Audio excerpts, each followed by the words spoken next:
ఆ నలుగురు టీనేజ్ పిల్లలు కనుమరుగైన 2 సంవత్సరాల తర్వాత ఎవరికీ అర్థం కాలేదు అక్కడ ఏం జరిగిందో. కాని ఒక్కరోజు కబీర్ ఒక్కతనిగా ఒక హాస్పిటల్లో కనిపించాడు. నీరసంగా, మౌనంగా. అతడు ఏమీ మాట్లాడలేదు. ఇప్పటివరకు పోలీస్వాళ్లు టీనేజ్ ముగ్గురు ఏమి అయ్యరు అని విచారణ చేసిన వాళ్లకి ఆధారాలు ఏమీ దొరకలేదు. వారు ఈ కేసు నీ ఒక్క డిటెక్టివ్కి అప్పచెప్పారు. కబీర్ని అడిగింది ఆర్య అక్కడ భవనంలో జరిగిన పరిస్థితులు. అప్పుడు కబీర్ చెప్పడు అద్దంలో ఒక దెయ్యం ఉంది, అది అందరికి చంపేస్తుంది అని. కాని కబీర్ మాటలు ఎవరూ నమ్మటం లేదు. కబీర్ మాటలు విని అక్కడ అందరూ అతనికి పిచ్చి పట్టింది అని అన్నారు. డిటెక్టివ్ ఆర్య ఎన్నో విచిత్రమైన కేసులు పరిష్కరించింది.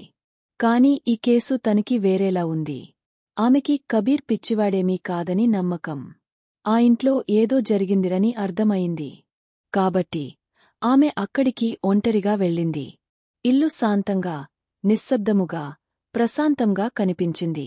కాని ఆర్యాగది 313 తలుపు తాకగానే ఒక చిన్నపిల్లవాడు నెమ్మదిగా స్వరంలో ఇక్కడ రాకూడదు అన్నాడు. అంతా గమనించింది. ఆమెకి ఎవరూ కనిపించలేదు. ఆమె లోపలికి వెళ్ళింది. కబీర్ చెప్పినట్లుగానే ఉంది. చలిగా, మంచుతో నిండి, మసకబారిన నీలం వెలుతురు. మూలన 4 ఖాళీ షూస్. ఆ నలుగురు స్నేహితులవి. ఎప్పుడూ బయటకి రానివారు. అదే పెద్ద అద్దం గోడకు అడ్డంగా ఉంది. అది నీటిలా మెరుస్తోంది. ఈసారి ఆర్య తుపాకీ తీసింది. బయటకు రా. నాకు తెలుసు నీవు అక్కడే ఉన్నావు అని ఆర్య అన్నాది. అద్దం మెరిపింది. గది అకస్మాత్తుగా కొత్తగా, శుభ్రంగా, కాంతితో కనిపించింది. ఆమె వెనక నవ్వులు వినిపించాయి. వాళ్ళు నలుగురు స్నేహితులు వచ్చారు. ఆ నలుగురు టీనేజ్ పిల్లలు. బతికున్నారు. చిరునవ్వు తో ఉన్నారు.